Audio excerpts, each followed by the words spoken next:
मुझे तो बार बार ये भरोसा बनता है कि सार्थकता से अगर हम संवाद करते हैं और एक दूसरे को सुनने पर काम करते हैं ना, समाधान निकल जाता है।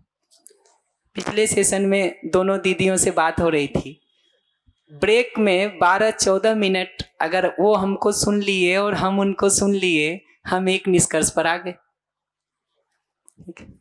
उतना ही समय लगता है हमको एक निष्कर्ष पर आने में। क्यों दीदी? बिल्कुल, बस सुनना होता है, एक दूसरे के आशय को, तात्पर्य को समझना होता है। फिर कहते हैं मैं भी तो यही कह रही थी, मैं भी तो यही कहना चाहती हूँ। जो हमारी चर्चाओं का सार निकला, उसमें पहली चीज तो ये निकली कि स्कूल, कॉलेजेस, शिक्षा संस्थान, घर परिवार और समाज, मीडिया, एडवर्टीजमेंट, टेलीविजन, ये अगर बच्चे और बच्चियां दोनों को एक दूसरे के साथ न्याय से जीने के कॉम्पिटेंस को डेवलप करने में हेल्प करने का काम करेंगे, माइंडसेट को उस तरह से तैयार करने का काम करेंगे, मानसिकता वैसी बनाएंगे, तो साथ साथ न्यायपूर्वक जीने का काम हो पाएगा, नहीं तो नहीं हो पाएगा। एक तो ये बात हुई।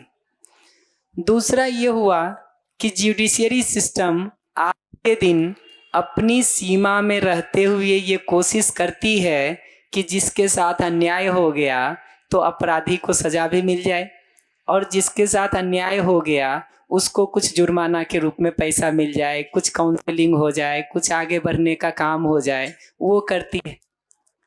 तीसरा उन्होंने ये कहा कि कुछ लोग इस सिस्टम में लगे हुए अगर ईमानदार नहीं हैं तो ये काम भी ठीक से नहीं हो पाता है, चाहे वो वकील में हो चाहे जज में हो। अब तो अखबारों के पन्ने भी बताते हैं जजों के बारे में भी और वकीलों के बारे में भी, तो पब्लिक इन्फॉर्मेशन है। तो कुछ लोग अगर उस सिस्टम में ठीक नहीं हैं तो उस काम को भी नहीं कर पाते। चौथी बात उन्होंने ये कही कि घर परिवार में लोगों का ठीक जीना या समाज में लोगों का ठीक जीना, इसके लिए जज कर भी क्या सकते हैं, उनके हाथ में वो है ही नहीं। तो बात सही है। और मुद्दा जज को या वकील को या जुडिशियरी सिस्टम को क्रिटिसाइज करने का नहीं है, मुद्दा शिक्षा संस्कार के द्वारा उसको सपोर्ट करने का है कि स्कूल, कॉलेजेस, घर परिवार, समाज उसको सपोर्ट कर सके। जैसे वो ये बात कह रही थी कि लड़कियों को तो आज के दिन हम बहुत कुछ सिखाते हैं परिवार में, ऐसे रहो, ऐसे रहो, वैसे रहो। लड़कों को नहीं सिखाया जाता है कि लड़कियों को बुरी नज़र से ना देखो। अगर वो सिखाया जाए तो चीज़ें हल हो सकती हैं। तो बात सही है कि भाई ये शिक्षा संस्कार का काम एक दूसरे के साथ अगर संबंध की मानसिकता होगी, यहाँ तो ठीक है, अगर संबंध की मानसिकता होगी, संवेदना सुविधा भोग में हम नहीं फंसे हैं, तभी हम एक दूसरे का ध्यान रखने का काम कर पाएंगे। अगर हम उस भोग प्रवृत्ति में फंस गए हैं, तब तो किसी भी लड़की को देखेंगे या किसी भी लड़के को देखेंगे, वो भोग की वस्तु के रूप में पहले दिखाई देता है, ना कि एक मानव के रूप में और अपने संबंधी के रूप में। Thank you. समाधान इतना सरल है, धैर्य से सुनने से। बढ़िया। तो अब आ जाते हैं हम मैरिज वाले मुद्दे को समराइज कर देते। चर्चा हम लोगों ने यहाँ से शुरू की थी कि मैरिज को अगर देखेंगे तो एक दूसरे के लिए एक सपोर्टिंग हैंड हो पाना, जहाँ साथ साथ एक टीम के रूप में, एक परिवार के रूप में मिल करके हम जिम्मेदारियों का निर्वाह कर सकें, जो हमको धीरे धीरे ग्रो करने में मदद कर सके, ऐसे एक कन्वीनियंट एम्बियंस को हम बना सकें, उस दृष्टि से उसकी भूमिका है, उसकी सार्थकता है। छोटी छोटी चीज़ों में भी हमको दिखता है कि एक दूसरे का सपोर्ट हो, काम करना आसान हो जाता है। छोटे छोटे काम भी आसान हो जाते हैं, व्यवहार की चीज़ों में भी मदद मिलती है, और जिंदगी के किसी क्षण में जब कठिनाइयाँ होती हैं, उस समय उसकी ज़रूरत थोड़ी और ज़्यादा लगती है, और ज़्यादा लगती है। ऐसे ही कभी बीमार पड़ गए तो एक दूसरे के लिए हम सहयोग कर पाते हैं। संतान को बड़ा होने में, उसका पालन पोषण करने में, उसको अच्छे संस्कार देने के काम को हम साथ साथ कर पाते हैं। अगर वो कमिटमेंट हमारा एक दूसरे के लिए परमानेंट होता है तो बच्चे भी ग्रो कर पाते हैं। अगर एज ए पेरेंट ही हम झगड़ा कर रहे हैं कॉन्स्टेंटली, हमारे ही इशूज चल रहे हैं, डाइवोर्स तो लास्ट में जाके होता है, उसके पहले पर्याप्त विवाद होते हैं। उस दौरान बड़े होते हुए बच्चों के एक्सपीरियंस को देखिए, कठिनाई होती कि नहीं होती, दिखता है ना। तो ये दिखता है कि बच्चों की परवरिश का काम भी ठीक से नहीं हो पाता है अगर हम एज ए पेरेंट्स ही ठीक नहीं जी रहे हैं। तो समाज में आज के दिन अपराध हो रहे हैं, गलतियां हो रही हैं, इसका ये मतलब नहीं है कि रोड पर चलना छोड़ दिया जाए। इसका मतलब इतना ही है कि रोड पर व्यवस्थित चलने के नियमों को हम सबको ठीक से समझने की ज़रूरत है और साथ मिलकर के जीने की ज़रूरत है। तो अगर समाज में वो मानसिकता नहीं है एक दूसरे के सहयोग वाली, सपोर्ट वाली, तो उस मानसिकता को कैसे हम डेवलप कर सकते हैं, उसके लिए साथ मिलकर के एफर्ट करने की ज़रूरत है। किससे विवाह करें का उत्तर ये है कि व्यवहार की जगह पर अगले का व्यवहार हमको ठीक लगे। कहाँ गए लक्ष्य भैया, दिख रहे हैं कहीं? फिर प्रश्न आके पूछेंगे दोबारा वहीं से। तो ये दिखना चाहिए कि संस्कार या प्रवृत्ति में समानता का मतलब क्या है, वो मैं बता देता हूँ।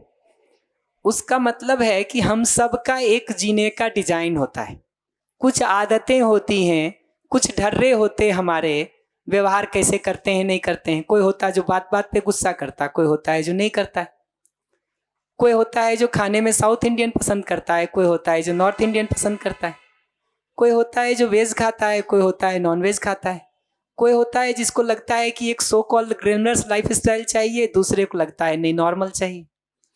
एक को लगता है कि ज्वाइंट फैमिली हो तो अच्छा है, पेरेंट्स साथ में रहें तो अच्छा है, दूसरे को लगता है कि नहीं पेरेंट्स ना रहें तो अच्छा है। एक को लगता है कि घर का खाना पत्नी बनाए वही ठीक है, दूसरे को लगता है नहीं घर में खाना बनाने के लिए तो कोई और ही होना चाहिए। ये जो हमारे सोचने के नज़रिए अलग अलग हैं, उसमें कोई एक मैचिंग होना, एक कंपैटिबिलिटी होना, उसको पहले पहचानने की ज़रूरत है। वो नहीं होगा तो रूप देख के कितना भी विवाह करेंगे, ठीक है, कितना भी करेंगे, धन देख के, पद देख के कितना भी करेंगे, वो सफल नहीं होगा। उसको थोड़ा और आगे बढ़ाएंगे तो कम से कम ये जरूरी है कि एक दूसरे के साथ विश्वास से, सम्मान से, स्नेह से जीने का माइंडसेट हो। स्नेह से जीने का माइंडसेट का मतलब होता है कि सहयोग की प्रवृत्ति हो। मैं बार बार कहता हूं कि मैं खूब कहूं कि मैं तुमसे स्नेह करता हूं, ठीक है, लेकिन सुबह जब 6 बजे 5:30 बजे उठना हो तो दोनों एक दूसरे का मुंह देखें कि कौन पहले उठे और चाय बनाए ताकि हम दोनों पिए, तो कोई स्नेह नहीं है जी, स्नेह नहीं है। भाषा में स्नेह हो सकता है, भाव में स्नेह नहीं है। भाव में स्नेह होता है ना तो हम उठ भी पाते हैं, चाय बना भी पाते हैं, दूसरे को पिला के खुद पीने का सोच पाते हैं। और ये मैं किसी पति या पत्नी के लिए स्पेसिफिक नहीं कह रहा हूं, दोनों की तरफ से ये ध्यान रखने वाला भाग का जिम्मेदारी बनता है। ये करते हैं ना तो ऐसे लोगों के साथ जीना हमको प्रसन्नता देती है। अगला उस केयर के साथ हमारे साथ जीता है ना तो हमको प्रसन्नता देती है। तो अभी अगर टांग खींचने की प्रवृत्ति बन गई है तो ठीक भी तो हो सकता है। ऐसे ही सम्मान का मतलब है अगले को अपने जैसे मानव के रूप में देख पाना। डिसीजंस के पहले डिस्कशन कर पाना, राय ले पाना, अपनी राय को दूसरे के ऊपर नहीं थोपना, दूसरे की बात को सुनने पर प्रधानता से ध्यान रखना, तब तो हम आपको अपने बराबर मान रहे हैं। सुने ही नहीं कुछ उस आपका, सिर्फ सुनाते चले जाएं तो कैसे बात बढ़ेगी आगे। ऐसे ही विश्वास की जगह पर एक दूसरे में ये आश्वस्ति हो कि जैसे हमको गुस्सा आ जाता है, करना नहीं चाहते हैं, वैसा दूसरे के लिए भी देख सकें। जैसे हमसे गलती से गलती हो जाती है, ऐसा अपने अगले संबंधी के लिए भी तो देख सकें। ये फंडामेंटल भाव आधार है संबंध में जीने का। तो जिनका विवाह नहीं हुआ है उनको ये मैचिंग देखने की जरूरत है, उस संस्कार को, उस कॉम्पिटेंस को, उस योग्यता को अपने में विकसित करने की जरूरत है। जिनका हो गया है और कठिनाई हो रही है, वो रुक के देख सकते हैं कि इसी विश्वास, सम्मान, स्नेह में कहीं कमी हो रही है।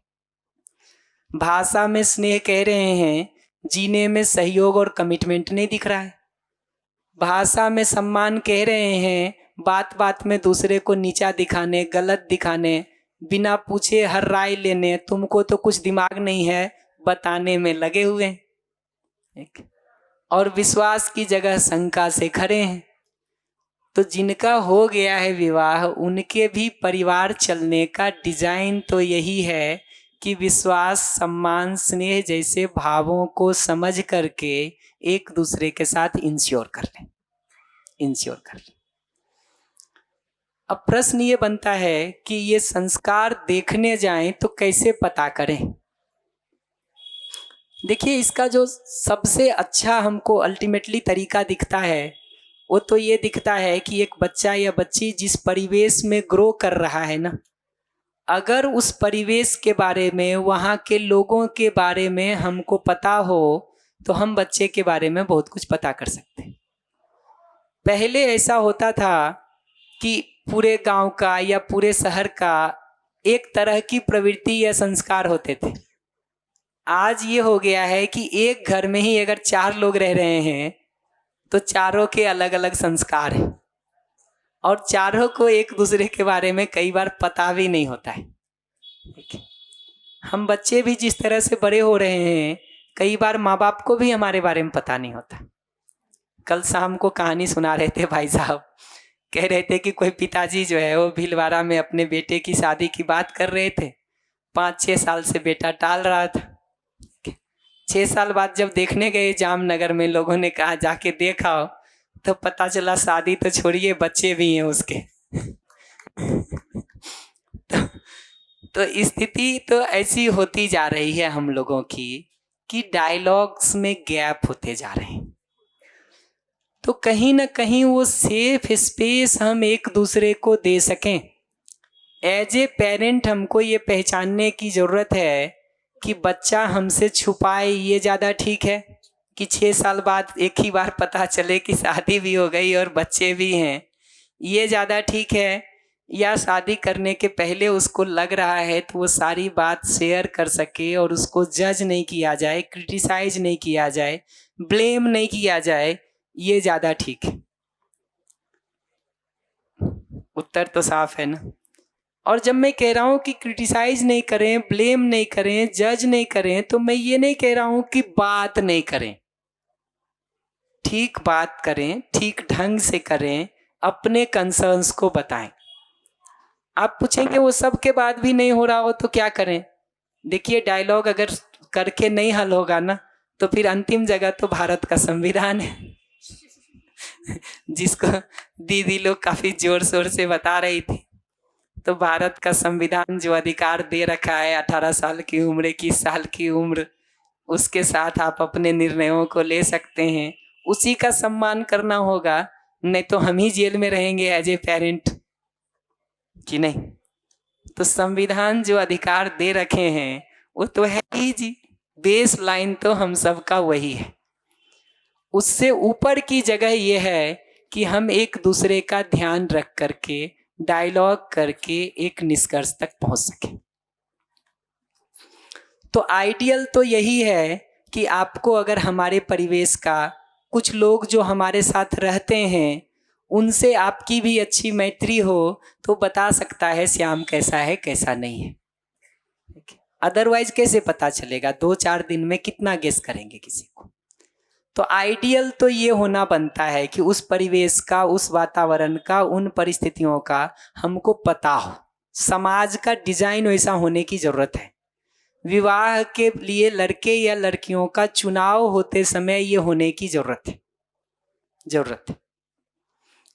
तो अंतिम उपाय तो ये है जिस पर काम होना चाहिए। ये अगर नहीं है तब मिल रहे हैं तो कैसे पता करें? उसमें जो हमारे अशोक गोपाला जी कहते हैं, मैं उसी कहानी को हर बार सुनाता हूँ।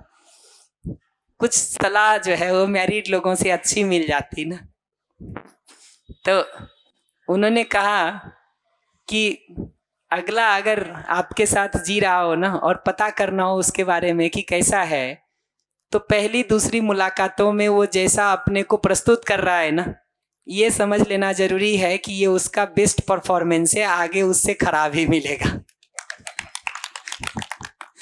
कि नहीं? क्योंकि हम सब अपना बेस्ट लेकर के ही तो जाते हैं जी, तो आगे उससे खराब ही मिलेगा, ये पक्का है। दूसरा, आप पूछेंगे कि कितना खराब मिलेगा, कितना खराब मिल सकता है? मेरा सिंपल उत्तर है कि आप जितना हैं उससे कितना ज्यादा अच्छा दिखाने का कोशिश कर रहे हैं वो देख लीजिए।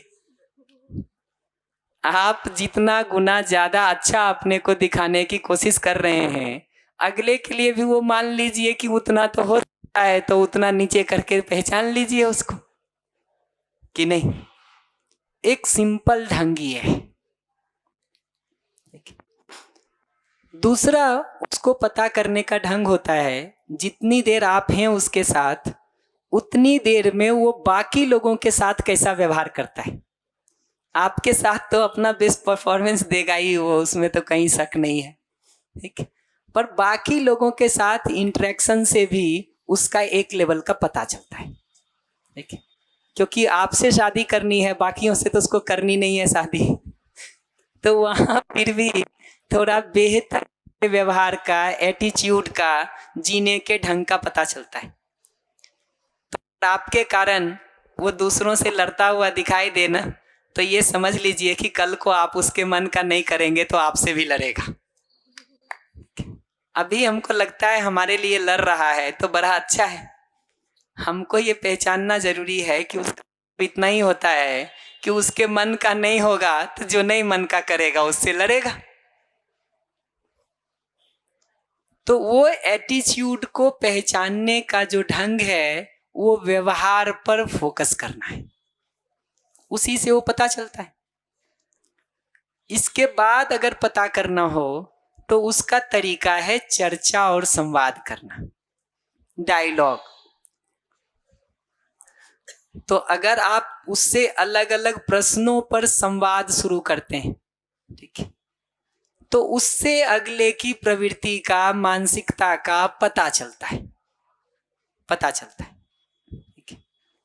तो किसी भी मुद्दे पे मैं अगर आपसे बात करूं, स्त्रियों के अधिकार को लेके ही बात कर लूं, ठीक है, खाने पीने में क्या ठीक है क्या ठीक नहीं है को लेकर के बात कर लूं, ठीक है, या परिवार के डिसीजंस कैसे होने बनते हैं उसको लेकर के बात कर लूं, या फैमिली कैसी हमको पसंद है कैसी नहीं है उसको लेकर के बात कर लूं, तो बातें हो सकती। बात शुरू करने का एक ढंग ये भी होता है कि मैं ये बता सकूं कि मुझे अपने होने वाले हस्बैंड और वाइफ में क्या क्या देखना अच्छा लगेगा। मुझे अपने होने वाले हस्बैंड या वाइफ में क्या क्या देखना अच्छा लगेगा। मैं इसे वाक्य शुरू कर रहा हूं, मैं पे पूरा कर रहा हूं।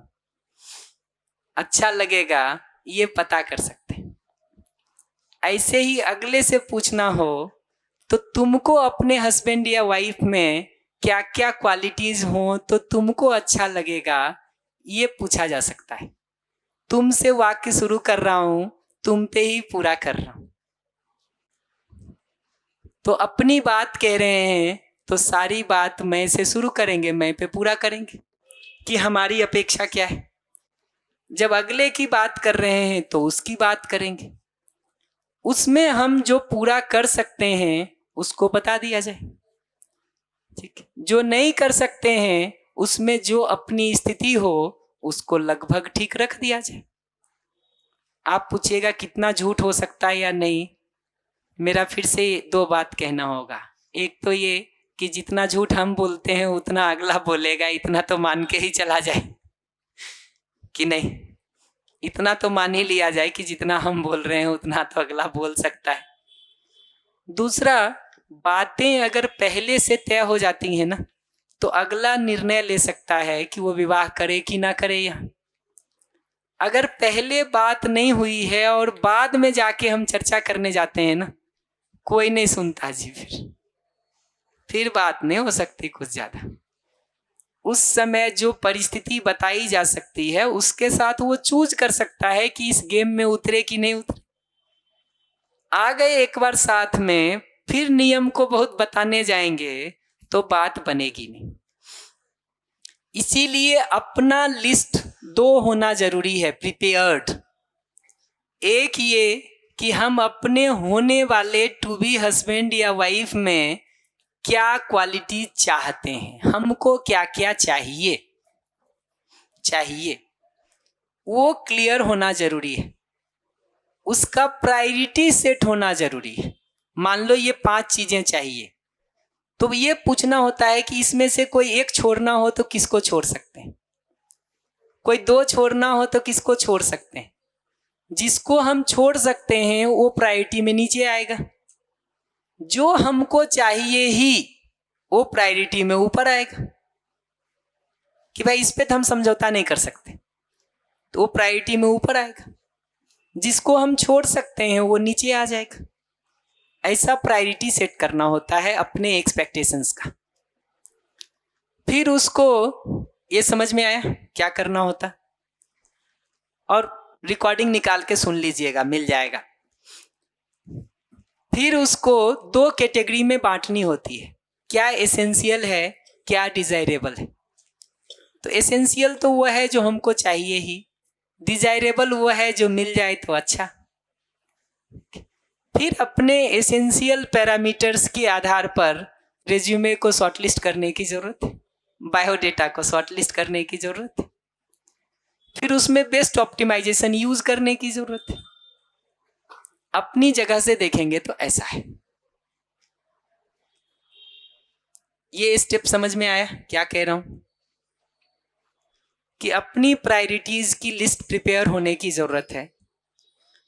उसमें सीक्वेंस से एक्सपेक्टेशन की लिस्ट की प्रायोरिटी सेट करने की जरूरत है। एसेंशियल और डिजायरेबल 2 कैटेगरी में बांटने की जरूरत है। एसेंशियल को बेस्ट ऑप्टिमाइज करने की जरूरत है। और जब भी लगे कि एसेंशियल सारा भी नहीं मिल रहा है हमको, तो एसेंशियल में से एक कम करना शुरू करिए। जो सबसे कम प्रायोरिटी का हो एसेंशियल में उसको कम करिए, शायद कोई मिल जाए। अगर फिर भी लगे कि अब इससे ज्यादा कम हम कर ही नहीं पा रहे हैं, तो अपने से सिंपल सवाल पूछना चाहिए कि फिर विवाह में हम नहीं जाएंगे, तो विवाह में नहीं मिलेगा कोई तो कैसे जा सकते हैं। तो मेरे पास 2 ही चॉइस है, या तो जो मेरा एसेंशियल है उससे कम वाले से हम शादी कर लें, या तो ये चॉइस है, या ये चॉइस है कि विवाह ना करें।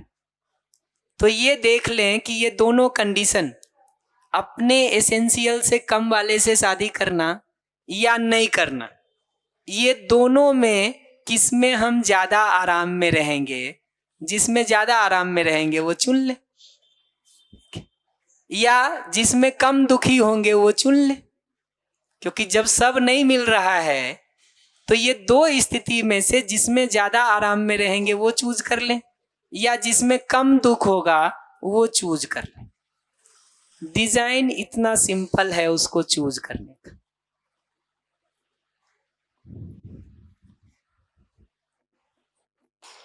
ऐसे ही अगर अपने कंपिटेंस का लिस्ट हमारे पास बना हुआ है तो अगले के एक्सपेक्टेशन को सुन करके हम बहुत आराम से बता सकते हैं कि ये चीजें इतनी हमसे हो सकती हैं, ये चीजों में मुझे कठिनाई है, या इन चीजों को हम कोप अप करके कर सकते हैं, क्योंकि वो रेंज भी तो होता है जिसको हम समझ सकते हैं, सीख सकते हैं, कर सकते हैं। और कई बार अगले के साथ वो जुड़ाव होने लगता है ना, ठीक है, तो किया भी जा सकता है, सीखा भी जा सकता है। पिछले दिन दीदी ये बात कह रही थी कि लड़कियों को ऐसा हो जाता है कि 2-4 बार मिल लेते हैं तो जुड़ाव बनने लगता है।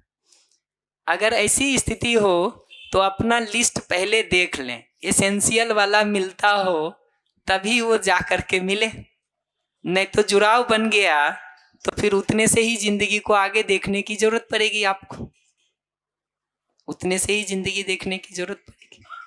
तो मिलने के काम को तभी करें, उसके पहले बाकी लोगों को वेरिफिकेशन करने दें, जो घर के और लोग हैं, हम ना लगें उसमें। ये हमारी सलाह होगी। लव मैरिज और बाकी मुद्दों पर मैं आता हूं अभी, पर इस पर कोई प्रश्न हो, जितनी चर्चा अभी की कि आइडेंटिफाई कैसे करें लड़के को या लड़कियों को, उस पर कोई भी प्रश्न हो तो बताइए। प्रश्न फिक्स करके चलेंगे हम। यस, पूछ के माइक इनको दे दीजिएगा।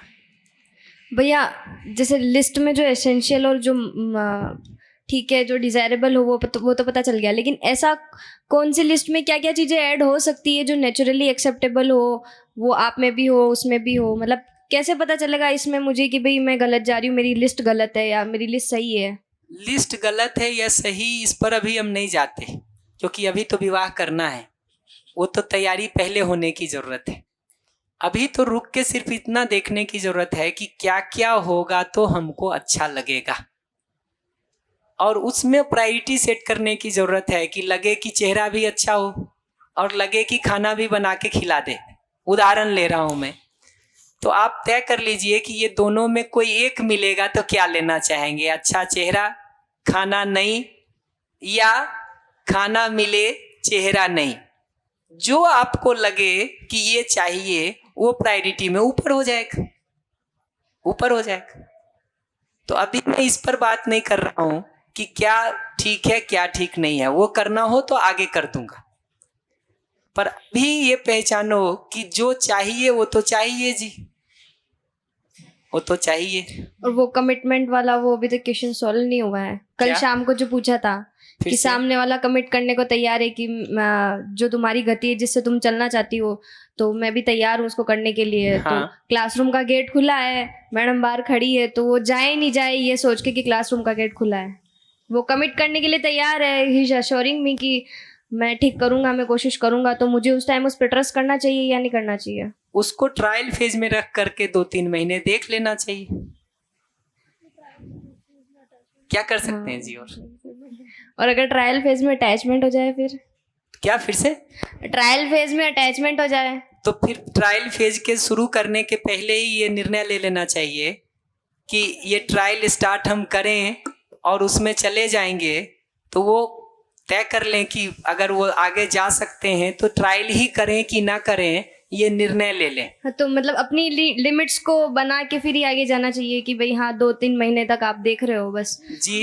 हर चीज पे कंक्लूजन नहीं बनाना है मुझे। नहीं बनाना है, और आगे अगर उसके बाद भी कहीं कठिनाई, तो अगर आगे फिर हम साथ जीने लगे और कठिनाई होने लगे तो ये नहीं सोचना चाहिए कि लड़का नालायक, यहाँ से उसको देखना चाहिए कि मेरी पसंद ही ऐसी थी।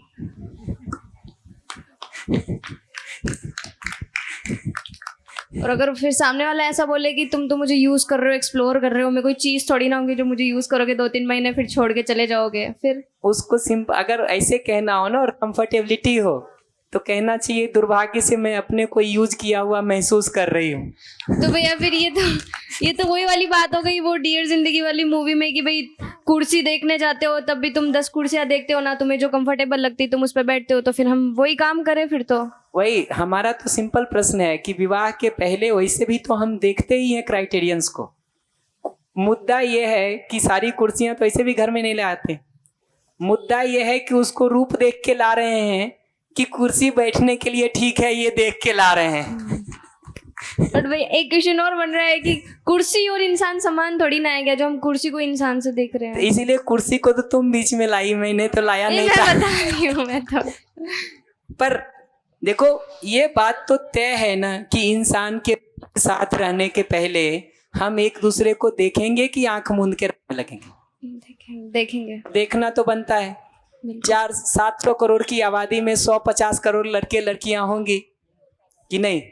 अब उसमें से जिसके साथ भी जीना है वो अगर कंपेटेबिलिटी नहीं देखेंगे, समानता नहीं देख, मैचिंग नहीं देखेंगे संस्कृति संस्कार में और प्रवृत्ति में, तो झगड़ा तो बनेगा जी। भैया माइक दीजिए। उसी से रिलेटेड है उसी हाँ हाँ प्लीज। मतलब ट्रायल फेज में भैया इनको तो अटैचमेंट ना हो, लेकिन सामने वाले को हो जाए, फिर अगर ये छोड़ दे तो उसके साथ अन्याय हुआ ना। बिल्कुल सही बात है, बिल्कुल सही बात है।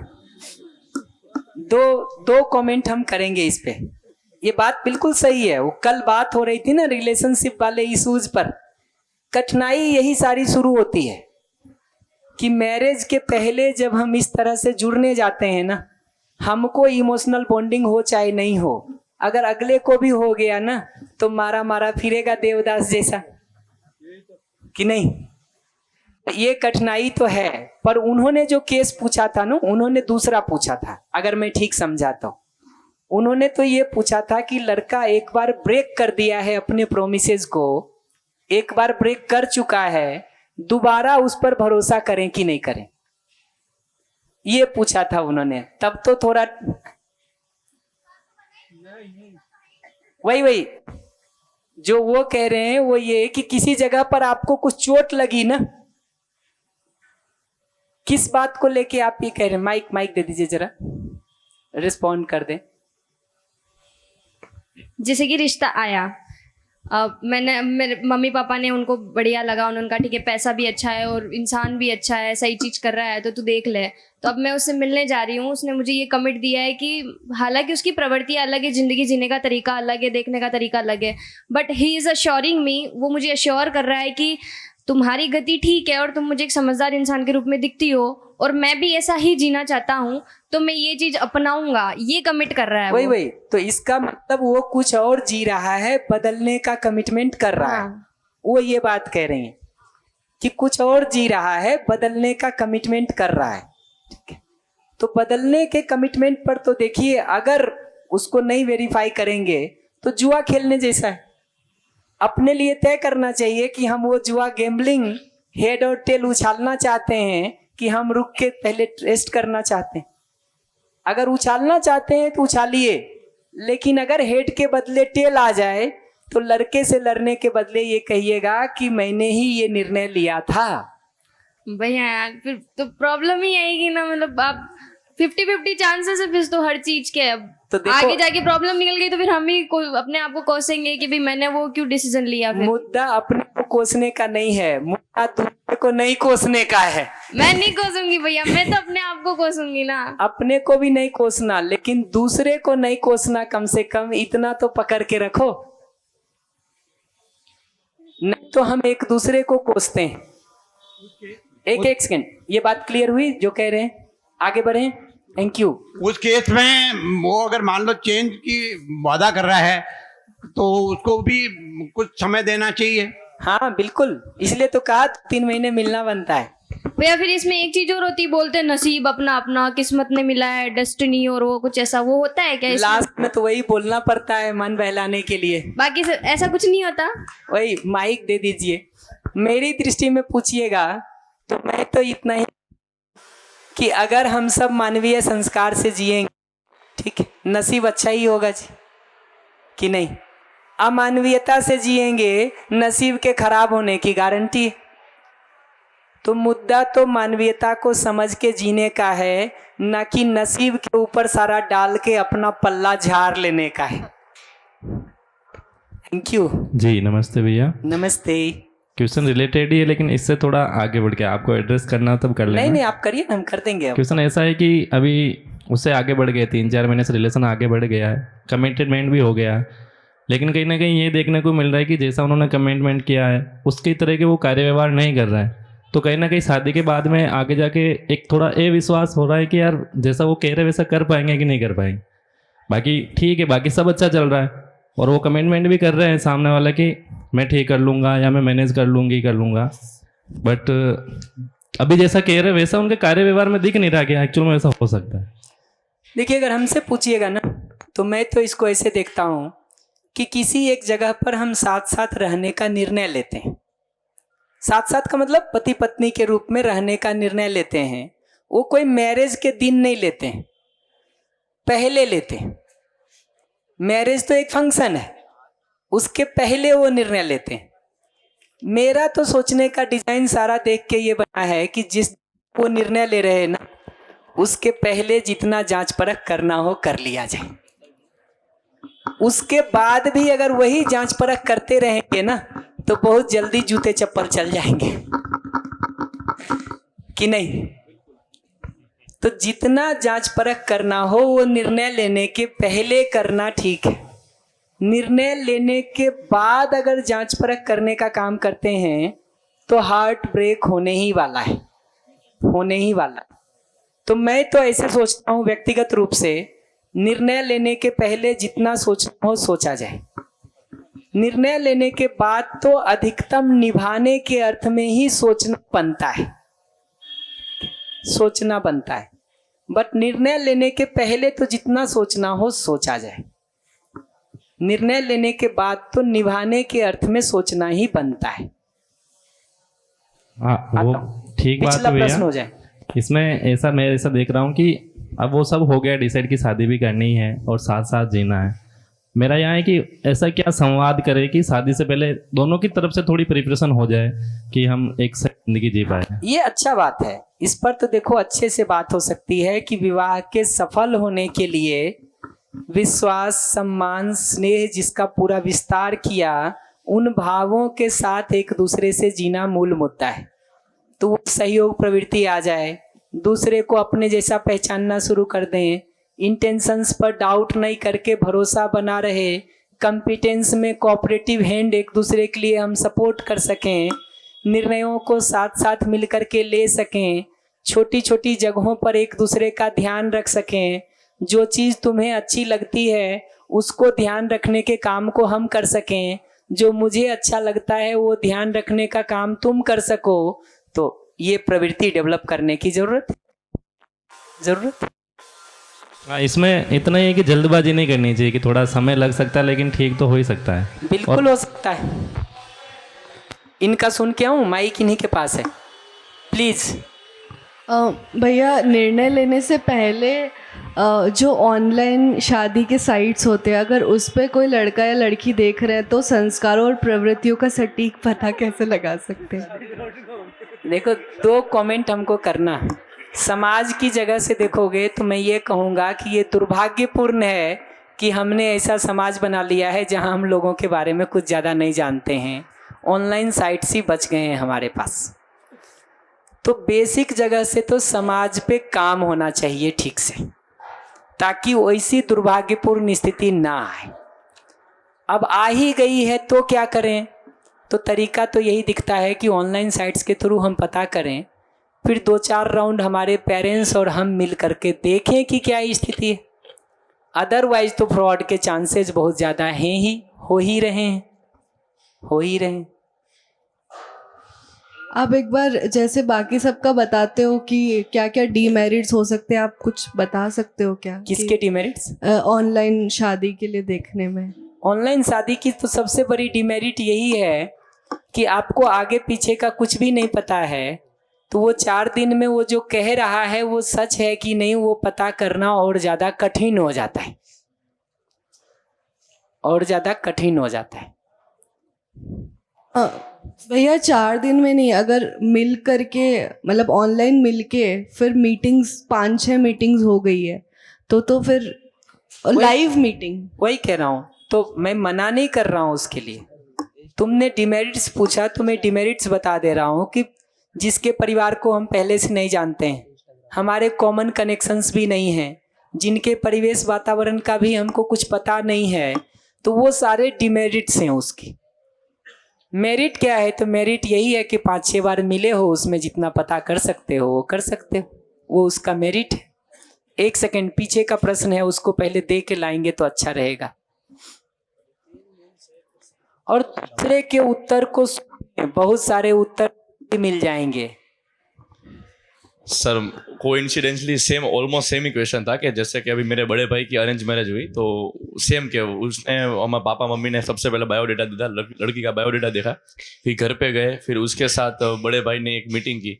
तो सिर्फ एक मीटिंग से मतलब मैंने घर पे भी पूछा, मतलब मैं हाँ ना नहीं कह रहा हूँ करनी चाहिए नहीं करनी चाहिए, पर मैंने जस्ट पूछा कि एक मीटिंग से लड़की नाम उस कहाँ से पढ़े हैं और उनकी हॉबीज क्या है, मैक्सिमम हॉबीज तक ही अपन जान सकते हैं, पर उनका जैसे आपने कहा कि उनकी जो उनका नेचर कैसा है, उनके विचार कैसे है, दोनों मेल खाते हैं नहीं खाते, वो सर कैसे पता चलता है एक मीटिंग में? मतलब क्या करना है आपका? मुश्किल है, करना क्या चाहिए का तो देखिए अल्टीमेट उत्तर यही है कि कुछ ज़्यादा मीटिंग्स हो सकें, कुछ कॉमन फ्रेंड्स निकल सकें, कुछ उनके रिश्तेदारों को, बाकी लोगों को, परिवेश को, समाज को पता करने का हम कोई तरीका निकाल सकें। और जितनी देर भी मिल रहे हैं तो वो मीटिंग एक होने के बदले 2 4 5 हो सके, और स्टेप वाइज हम व्यवहार और विचार और संस्कार पर प्रधानता से ध्यान दें, ना कि रंग रूप कपड़ा और चेहरा पे। इसका मतलब मैं रंग रूप कपड़ा चेहरा देखने से मना नहीं कर रहा हूँ, मुद्दा है कि पहले किसको देखेंगे। एक सेकेंड, एक माइक उधर दीजिएगा, पहले इनके प्रश्न को सुन लें, फिर इधर माइक दे दीजिएगा। आगे वाला माइक कहाँ है, इनको दे दीजिएगा। हाँ थैंक यू, पहले इनका सुन लो, क्रम से चलते हैं। भैया तो अगर कोई अपने ऊपर काम करने के उस अर्थ में लग गया है, खुद को ग्रो करने, कॉम्पिटेंसी बढ़ाने के लिए, तो उस केस में अगर कोई पर्टिकुलर स्टेट अचीव नहीं भी हुई है लेकिन वो उसमें प्रयासरत है, तो वहाँ पर फिर मतलब प्रयासरत वाला जो चीज़ है उसको देखना प्रधानता में उसको देखना चाहिए कि जो अभी ऑलरेडी कॉम्पिटेंसी है वो, उसको थोड़ा आप और बता सकते हैं? हाँ, एक लाइन का उत्तर है कि जिस एक्सपेक्टेशन के बारे में ये बात हो रहा है कि कॉम्पिटेंस के लिए प्रयासरत है कि नहीं है, वो कॉम्पिटेंस हमारी प्रायोरिटी में कितना ऊपर है। अगर वो एसेंशियल प्रायोरिटी है तब तो वो होना बनता है अगले में, नहीं तो प्रॉब्लम होगी आपको। अगर वो डिजायरेबल प्रायोरिटी है तो नहीं भी होगा तो चलेगा। ऐसे ही एसेंशियल प्रायोरिटी में भी लिस्ट में सबसे ऊपर है तो मस्ट है, एसेंशियल प्रायोरिटी में भी लिस्ट में नीचे है और ऐसा लग रहा है कि 70-80% उसका ठीक है तो चल सकता है।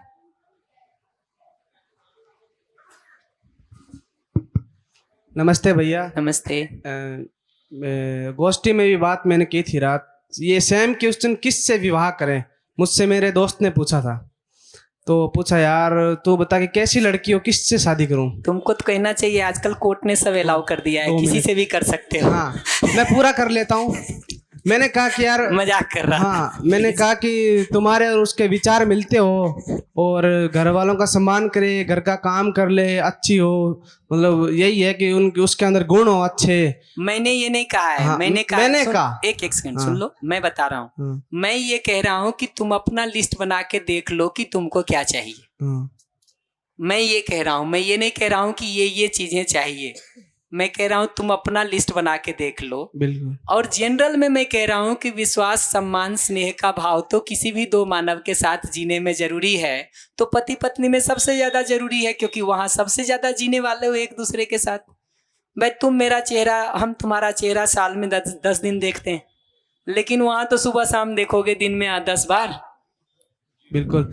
फिर मैंने कहा कि उसके अंदर ये गुण होने चाहिए। उसने बोला यार ऐसे तो अंधी लड़की से कर लूं, मतलब काली कलूटी कैसी से भी कर लूं।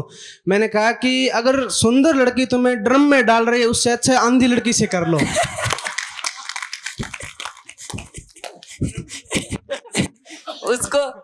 उसको कहना चाहिए था कि ये जो तुम सुंदर लड़की देख रहे हो ना, ठीक है, ये तुम्हारे अंधे होने की पहचान है। जितना वासना में हम अंधे होते जाते हैं ना, उतना रूप के अलावा और कुछ नहीं दिखता है। जी प्लीज। अभी आपने ट्रायल की बात की। एक सेकंड दीजिए हमको, मैं जरा देख लूं किनका क्वेश्चन है। 1 2 डन, ये 2 सुनेंगे, पहले इनका फिर आपका, प्लीज। अभी आपने ट्रायल का बात किया था, भैया पीछे बोल रहे थे कि 5-6 बार मीटिंग करना चाहिए। तो अगर हम पाते हैं सामने वाला असमर्थ है तो फिर उसको कैसे रिजेक्शन कैसे करें, मना कैसे करें, डायरेक्ट मना करें कि परिवार के थ्रू मना करें, कैसे करें? ये दोनों चलेगा। ये तो आपस की कंफर्टेबिलिटी पर डिपेंड करता है। परिवार वाले भी ना बोल सकते, हम भी ना बोल सकते, इतना ही ध्यान रखना होता है कि मीटिंग शुरू करने के पहले ही ये बात के लिए खुला रहना होता है, बहुत साफ, कि देखो तुम भी ना कह सकते हो, मैं भी ना कह सकता हूँ। ये ओपननेस के साथ ही मीटिंग शुरू करें ना भाई, कि देखो हम मिल रहे हैं तो तुम भी ना कह सकते हो, नहीं ठीक लगे तो हम भी ना कह सकते हैं, क्योंकि एक दूसरे को झेलें तो क्या फायदा। ये क्लियर अगर शुरू से कर दिए हैं ना तो कठिनाई नहीं होगी। दूसरा, फिर पेरेंट्स के थ्रू मना करें कि सीधा मना करें। मैं उसको मना करने का डिजाइन ये नहीं देखता हूँ कि तुम में ये नहीं है इसलिए मैं मना कर रहा हूँ।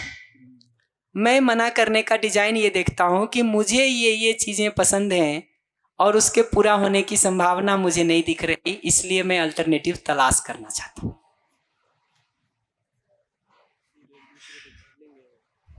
और एक यानी कि बातों से ही करें, फिर जैसा आप बता रहे हो अल्टरनेटिव दूसरा लात से तो नहीं ही सकते हैं, करना तो बात से ही होगा।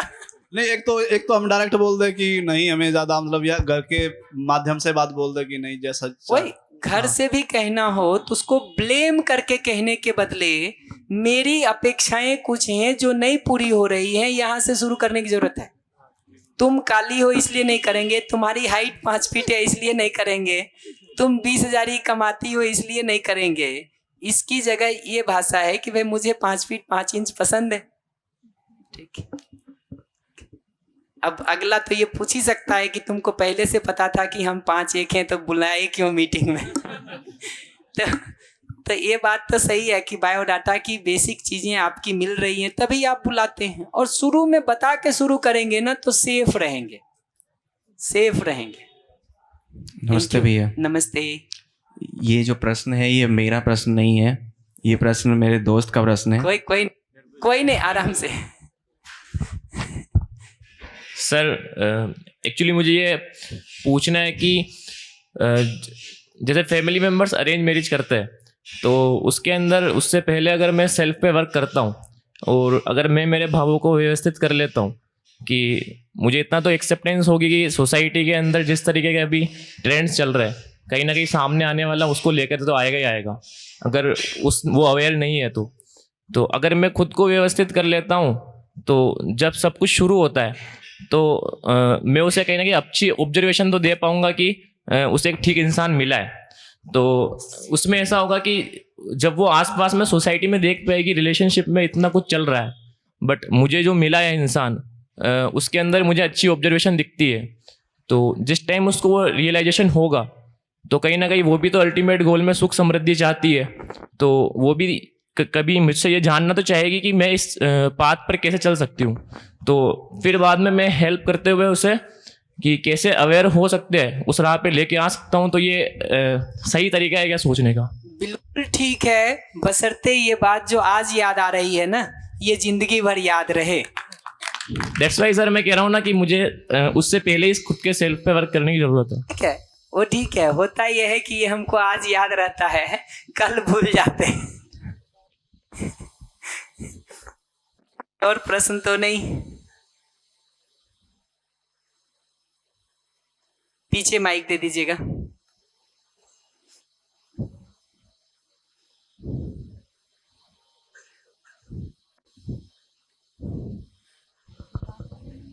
भैया मतलब कई पॉइंट्स पर तो आपको भी ये दिखता ही है कि अभी मुझे खुद पर काम करने की और जरूरत है। तो विवाह के मुद्दे में नहीं करने की जरूरत है ये बता सकता हूँ। कई पॉइंट तो होंगे, विवाह का मुद्दा नहीं है।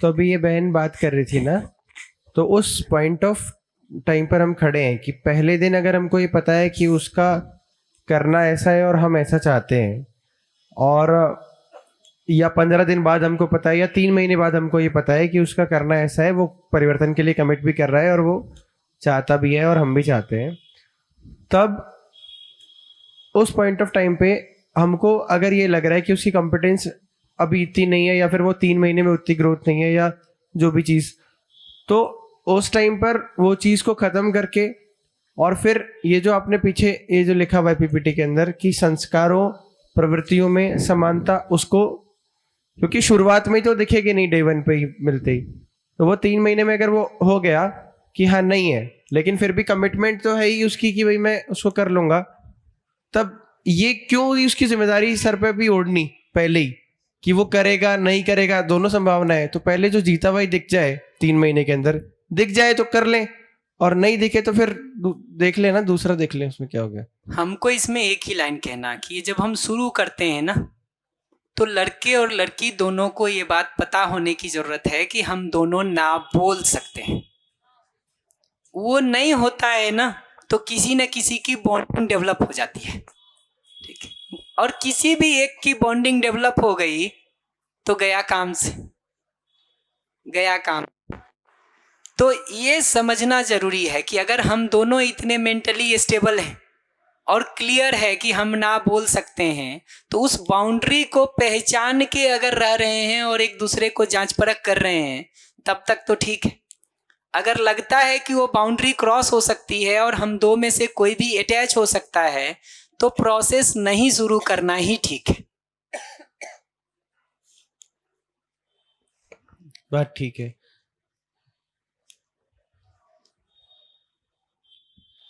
लौट कर आ सकते हैं क्या वहां पर भैया, उसको 2 पॉइंट को खत्म करने पर?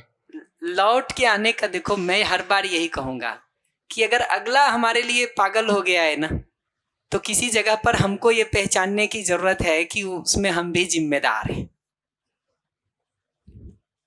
ये पहचानना जरूरी है। मैं तो सबको कहता हूं, ये बहस करने का कोई मतलब नहीं है कि प्रपोज तुमने किया था कि हमने। मुद्दा ये है कि तुमने अगर मेरा हाथ पकड़ा होगा, मैंने भी तो हाथ दिया होगा, ले पकड़ ले यार, कि नहीं। ये जो हम हाथ बढ़ा रहे हैं ना, इसको हम नहीं देखते। तुम प्रपोज किए थे और 3 महीना से हमारे पीछे घूम रहे थे, इसको भर हम देखते हैं। ये भी याद रहना जरूरी है कि हाथ हमने भी बढ़ाया था, तब संतुलन रहता है। नहीं तो ब्लेम में आ जाते हैं ना, फिर हम कहते हैं तुम नालायक, आप कहते हैं मैं नालायक। तो वो पुराना जोक है ना, हस्बैंड वाइफ में कोई लड़े ना, और तुम बताओ कि श्याम तुम ऐसे नालायक हो, ऐसे नालायक हो, निकल गए, ठीक। तो हस्बैंड कहता है इसमें गलती मेरी कुछ नहीं है, गलती तुम्हारी है कि तुम्हारी पसंद खराब निकल गई और मेरी अच्छी। पीछे माइक दे देना।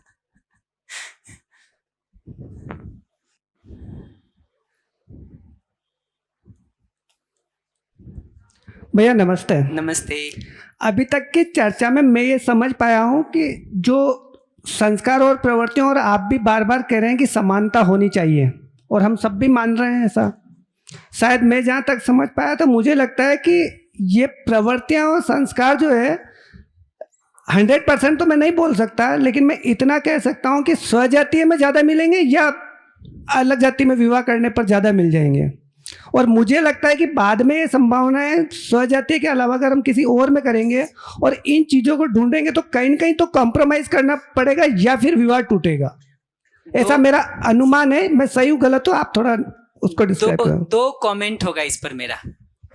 पहला कमेंट तो ये होगा कि आज के दिन जाने अनजाने जाति में भी जो लोग हैं ना, ठीक है, प्रॉब्लम क्या हो रही है कि जाति में होने वाले लोगों को भी उस जाति के संस्कार भी नहीं है, ठीक है। आज के दिन की स्थिति ये हो गई है कि जाति में रहने वाले लोगों को भी उस जाति का संस्कार नहीं है, ठीक है। हमारे यहाँ कठिनाई तो यही हो रही है जी। एक जनरेशन चाहता है कि, मैं अपने PhD साथ के लड़के लड़कियों का ही बता रहा हूँ, एक जनरेशन चाहता है कि पल्लू यहाँ तक हो उसी जाति में, दूसरी जाति का बात नहीं कर रहा हूँ। और उसी जनरेशन के दूसरे को लगता है कि टॉप और जींस होना चाहिए, पैरेलल एकदम ठीक से होना चाहिए। तो ये सिचुएशन तो आज के दिन एक ही जाति के अंदर दिख रहा है। बाप के साथ रहना चाहिए, दूसरे को लगता है कि नहीं घर तो दूर ही रहना चाहिए। तो एक जाति के अंदर भी आज के दिन जातिगत संस्कार बहुत कम बच गए हैं।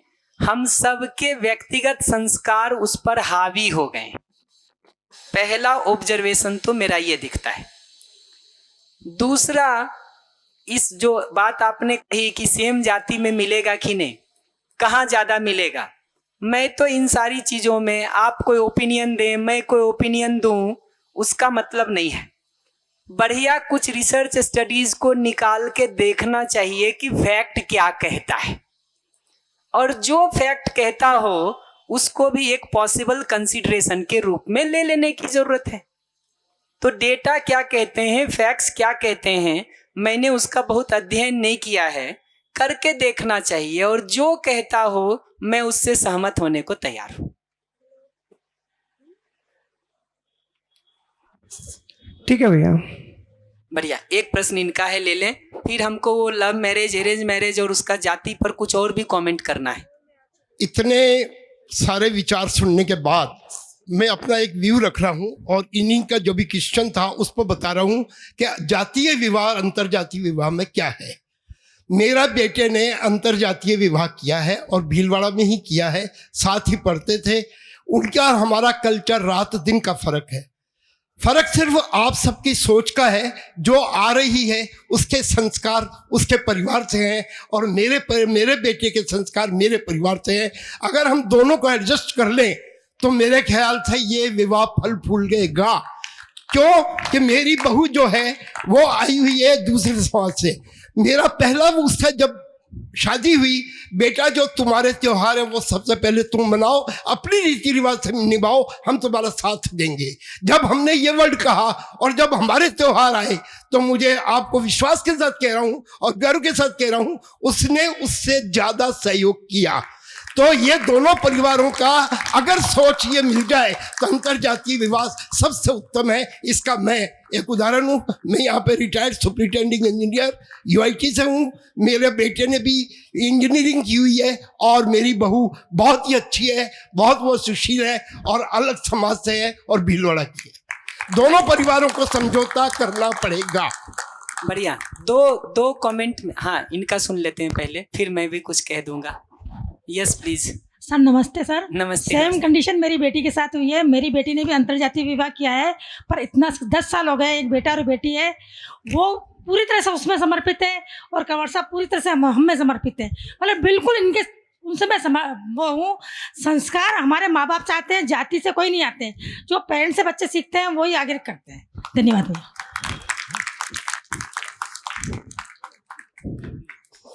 बढ़िया। तो देखिए इन सारे से मुझे ये बात सुनाई देती कि अगर संस्कारों का भाग अच्छा हो तो जाति का हो कि अंतर जाति का हो कुछ फर्क नहीं पड़ता। राइट। बढ़िया। तो एक तो ये बात। दूसरा जो इससे जुड़ा हुआ बात है ना, वो ये है कि देखिए एक बात हम पेरेंट्स और युवा दोनों को समझ लेने की जरूरत है कि अगर हमको नहीं भी पसंद आ रहा है आपका ओपिनियन, बच्चे का ओपिनियन नहीं पसंद आ रहा है तो क्या करें। मैं इतना ही कहूँगा कि भारत का संविधान जो न्यूनतम अधिकार किसी को आज के दिन दे रखा है ना, उसको तो हम सबको मानना ही बनता है। ठीक है कि 21 साल का लड़का हो गया हो कि 18 साल की लड़की हो गई हो, आजकल क्या है मुझे नहीं पता, बट जो भी उसका कायदा वो तो हमारा मिनिमम बनता है। उससे नीचे अगर हम जाएंगे तो समस्या ही पैदा करेंगे, निकलेगा कुछ नहीं, अपना भी खून जलेगा, अगले का भी खून जलेगा। तो मिनिमम जो भारत का संविधान अधिकार देता है कि किसी जाति किसी धर्म में अगर 18 और 21 के हो गए हैं तो कर सकते हैं, ये स्वीकृति तो हमारी आपकी सबकी होने की जरूरत है, क्योंकि वो बेस लाइन है, हम सबका बेस लाइन है। और अल्टीमेटली अगर आप हमसे पूछिएगा तो मैं ये कहूँगा कि भले आने वाली लड़की या पेरेंट्स की जगह से आपको कह रहा हूँ, भले आने वाली लड़की या लड़के का आपको कुछ पता नहीं हो, लेकिन अगर हम ठीक संस्कार और व्यवहार से प्रस्तुत होते हैं ना तो 6 महीना साल भर पर्याप्त होता है अगले को बदलने के लिए सहयोग करने में। And vice versa. मैं लड़के लड़कियों से भी ये बात कहूँगा कि अगर ऐसे किसी विवाह की वो सोचते हैं ना तो विवाह के पहले पेरेंट्स से शिष्टता से बात होने की जरूरत है। थोड़ा धैर्य रख के हम बात करते हैं और अपने कंसर्न्स को रखते हैं ना तो ऐसे माँ बाप भी मिल ही जाते हैं जिनकी सहमति हो जाती है कि नहीं। ये जो हम अविश्वास कर लेते हैं ना एक दूसरे के ऊपर, बच्चे को लगता है कि ये माँ बाप कुछ समझेंगे नहीं, माँ बाप को लगता है ये बच्चा तो पागल ही हो गया है, ठीक है, हमारा 25 साल का रिश्ता नहीं देख रहा है ये 2 साल के पीछे में, तो चीजें उलझती चली जाएंगी। धैर्य से मैत्रीपूर्ण संवाद ही उपाय है। और अगर ये संस्कार या प्रवृत्ति मैच हो रहा हो ना, तो जाति, धर्म, भाषा ये सब कोई बड़ी बाधा नहीं बनती है। बढ़िया, कोई और बात हो तो बताइए। भैया ये जो सेम कास्ट में या फिर डिफरेंट कास्ट में भी करते हैं, उसमें आजकल मैंने कहीं पे सुना था कि दोनों का ब्लड टेस्ट करवाना ज़रूरी है, क्योंकि अगर आने वाला जो बच्चा है उसको थैलेसीमिया होने के चांसेस है। अगर कुछ ब्लड में अगर सेम निकल जाता है तो उसमें टेस्ट करके देखना चाहिए। मैंने थैलेसीमिया का उदाहरण गोत्र के संदर्भ में कहीं सुना है, स्टडी तो मैंने बहुत किया नहीं है।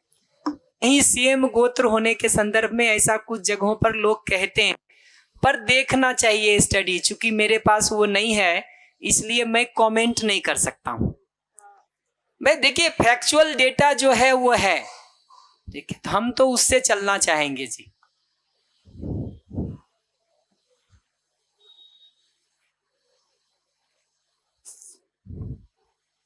हेलो श्याम भैया, थोड़ी सी जानकारी इस विषय में मेरे पास है। जरूर जरूर। ऐसा बोलते हैं कि जो सेम RH फैक्टर वाले होते हैं, जिनका ब्लड ग्रुप ऐसा होता है, तो जैसा दीदी ने बोला कि भाई थैलेसीमिया होता है, एक ऐसी बीमारी भी होती है जिसमें बच्चे पैदा होते हैं और वो बहुत जल्दी मर जाते हैं, तो उसमें ब्लड टेस्ट होना बहुत ज़रूरी है। उस फैक्टर में नहीं करना चाहिए। ये प्रतिबदल लैंड स्किनर ने दिया था, RH फैक्टर वाला, है ना। धन्यवाद। बढ़िया, डेटा देख लेना चाहिए। देखिए जो फैक्चुअल डेटाज हैं उस पे तो चल लेंगे जी।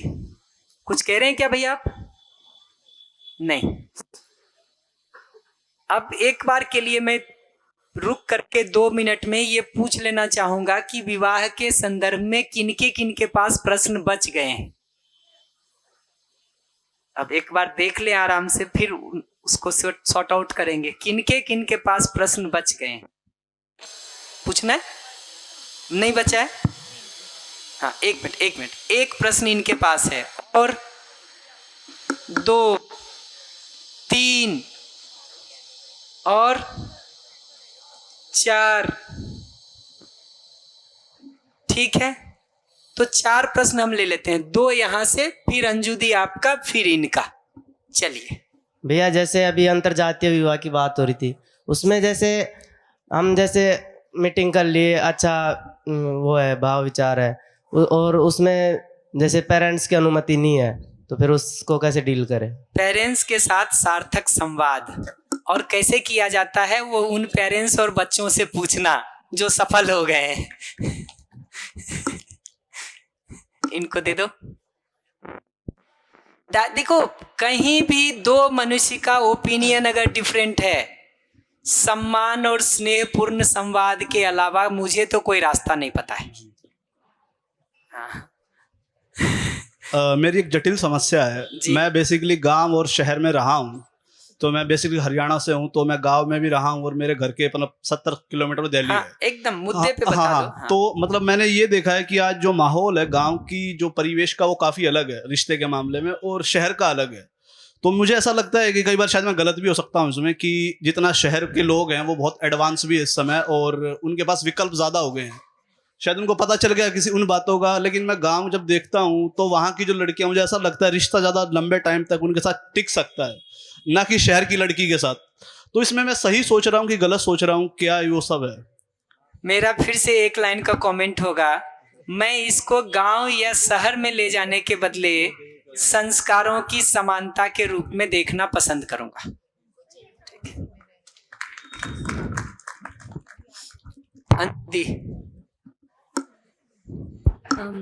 ये जो थर्ड पॉइंट है ना, साथ मिलकर उत्पादन आदि जिम्मेदारियों का निर्वाह जी, तो इसमें उत्पादन वर्ड ही लिखा है, क्योंकि आज तो ज्यादा संख्या जॉब कर रही है, तो उसमें कुछ भी लिख लीजिए, है ना, उत्पादन, सेवा, व्यापार सब लिख लीजिए। और आदि इसलिए लगा दिया है कि उसमें व्यवहार का भी मुद्दा है, ठीक है, वो तो व्यवहार और आगे लिख देना चाहिए, व्यवहार का मुद्दा है, परिवार में एक दूसरे के साथ संबंध निर्वाह का मुद्दा है, सामाजिक भागीदारी का मुद्दा है।